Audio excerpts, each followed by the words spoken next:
Hi friends, it's Danielle from Whitetail Stitch Co, where I talk about everything knitting and crochet, and today I have a really quick video to go over my experience doing the Malabrigo Knit-Along in April. Sorry, that's my notes. You can see it's a little bit windy. I've taken you outdoors because it's a beautiful day, but there is some wind going on, so it might be a quick video just because the wind and my notes blowing away. But I did make 2 shawls as part of the Malabrigo Knit-Along, and the pattern was by KnitSisu, and it uses Malabrigo and blue sky fibers. So we'll go ahead and talk about my experience doing the knit-along, the fibers themselves, as well as the pattern. So let's go ahead and get into it.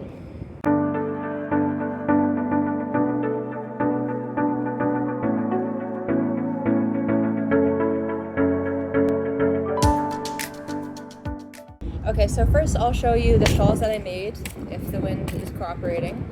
The first one is here on my lap. This one is, hopefully you can see, it's a really pretty white color with some blue. So the colors this one uses are, the alpaca material by Blue Sky Fibers is in the color Yarrow, and the Malabrigo Arroyo, which is the DK weight, or I think it might be sport weight, I can't remember exactly, but it is the colors Seahorse and Cian. So the Seahorse is like a variegated one that's interspersed with the plain blue Cian. So that's this first one here. And then the second shawl that I did is right in here. And it was gray and darker blue, as you can see. So this one, the Blue Sky Fiber alpaca is in a Herron, which is a light gray color, and the Malabrigo Arroyo was in Matisse blue, which is the darker blue, and Cape Cod gray, which is the gray color you see here. So those are the 2 shawls that I made. I'll go over, let's see, we'll talk about the yarn first, then the pattern, and then how the actual knit-along was run. So I'm going to go ahead and put this on just to show you. Oh, that's not quite right. There we go, this is the right end. Oh, if the wind would cooperate. Okay, so this is what one of them looks like on. It's a good size shawl, and so it's really nice for transitional weather or those colder summer nights. And I'll also put pictures of me in the lighter blue, which I did take as well. So as far as the materials themselves, so the Blue Sky Fibers Prairie is an alpaca yarn. So technically it is 53% alpaca, 47% baby alpaca, and it's a fingering weight yarn. And this was actually my first time using alpaca yarn. It reminds me, it's super, super soft. I used to have an alpaca toy. When I was younger, we went to an alpaca farm, I think, and there was this cute little plushy panda, I think it was, and it was the softest thing ever. So just imagine the softest thing you've ever touched, and that's this yarn. So super soft, but also you can see it's got a nice halo. So it also is very fibrous, and so because it is so thin and fibrous, I did find that sometimes in the stockinette section I did end up catching some other stitches or getting pulled off. As I was knitting one stitch, the second stitch would be falling because it was just getting stuck with the other stitches due to the texture of the stitch, or of the yarn. So I did occasionally have a stitch catch the following stitch and pull it off. So I just had to be a little bit more concentrated in the stockinette portion with the alpaca. But overall it wasn't too big of a problem. I normally could catch when I was pulling another stitch off. There was one instance where I saw later on, many rows down, that I did drop a stitch, which was really unfortunate, but I was able to just go back with a crochet hook and pull it back up through the rows. So it wasn't too big of an issue. There's a decent amount of stretch, and it just was one stitch, so it didn't seem to. Sorry, I hope you guys are rocking a lot with this wind. I'll try to keep this fast. But yeah, so that was one nitpick about the yarn, but overall I would work with it again if I was doing a fingering weight project that I needed something soft with a halo, or to hold with another yarn to make a weight. This would be a great option. The Malabrigo Arroyo was also really nice to work with. It's a bit more what I'm used to in terms of the material. It is a superwash 100% merino wool, and it had some gorgeous colorways. So the Seahorse was one of my favorites. I'll show that again. Maybe you can see a little bit better. This lighter color. It transitions from like a white, it has some speckles of the blue, of course, and some darker blue. You can see maybe a little bit there. So all of the variegation in this section is from that Seahorse color because the Cian was just a straight blue. So that's what the background is there. And yeah, so I've worked with Malabrigo Rios before, and also their bulkier weights, but I haven't worked with the Arroyo. And yeah, I was pleasantly surprised. Great quality, great colors as always.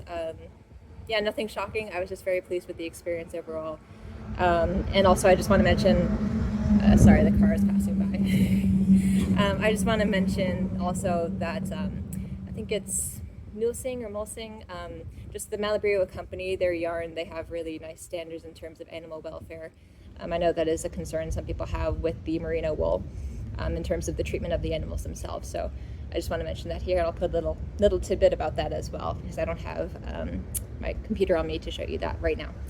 So that'll be going to the editing Danielle to figure out how to put that on the screen. But so that's all about the yarn. So in terms of the pattern was by Jill, and I'll put the pattern up here as well so you can take a look. I had a great time making it. It was a really nice pattern, and yeah, it was a very meditative design. No complaints there. I had a great time making it. I will say, as I went, it did start to get longer and longer, but it is a triangular shawl, so that is to be expected to some extent. And some people had trouble figuring out how to carry the color up the I-cord edge, you see here, but I didn't really have a problem with that. So that is just one thing to note. Yeah, and I feel like it's a very fashionable and wearable design. And then finally, just in terms of the knit-along experience itself, I thought it was really well run. As you can see, I did have trouble picking between the color groupings for my project, so I did make two. I think that was not super common, though there were some other people that did make a couple shawls. And all of the projects really turned out really beautiful, so that was fun. There were weekly Zoom meetings that you could join. I didn't end up joining them, but they did provide pattern support and check-ins, and there were also giveaways as well. I did participate. There was a kind of like a social media group you could join to post projects, or progress rather, and also get tips, ask questions, and watch the videos. They had the recordings and also some tips and tricks videos you could watch from that platform too. So that was really nice to have that option to connect with others and connect with also the people running the project to get assistance. And they were also very responsive.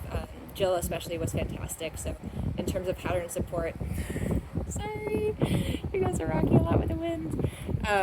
Yeah, just in terms of project support, I will say that was a really great experience.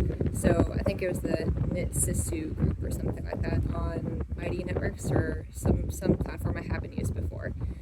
But yeah, overall, really great experience. And yeah, so the project was distributed over the 4 weeks of April. And I thought the distribution was overall pretty good. You had less rows to start earlier on as you got used to the project, and then the later weeks you had more rows, or the rows got longer anyways, but maybe the rows were the same. It just felt like it took a little bit longer each week, which wasn't a problem as you got used to the pattern. It was faster for you to work, but it just took longer overall. So I will say maybe the distribution of the pattern over the month could have been tweaked a little bit.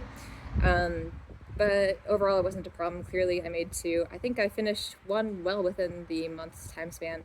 The second one I half finished or mostly finished. I can't remember exactly. But yeah, that was my experience doing the Malabrigo knit-along. I would definitely do one in the future. This was my first time experiencing one, and I thought it was a great experience overall. I would recommend it. And yeah, it was a great experience connecting with the knitting community through this pattern, through that network. So I look forward to wearing these in the future to keep cozy and warm. And yeah, that was, I guess, all I have to say about that. I hope you're having a wonderful day, and if you enjoy videos like this, please consider liking and subscribing. I talk about knitting and crochet, and I do vlogs, reviews, patterns, all that type of stuff. So I would love it if you stick around and like and subscribe. So thank you so much for watching, and I hope you have a wonderful day.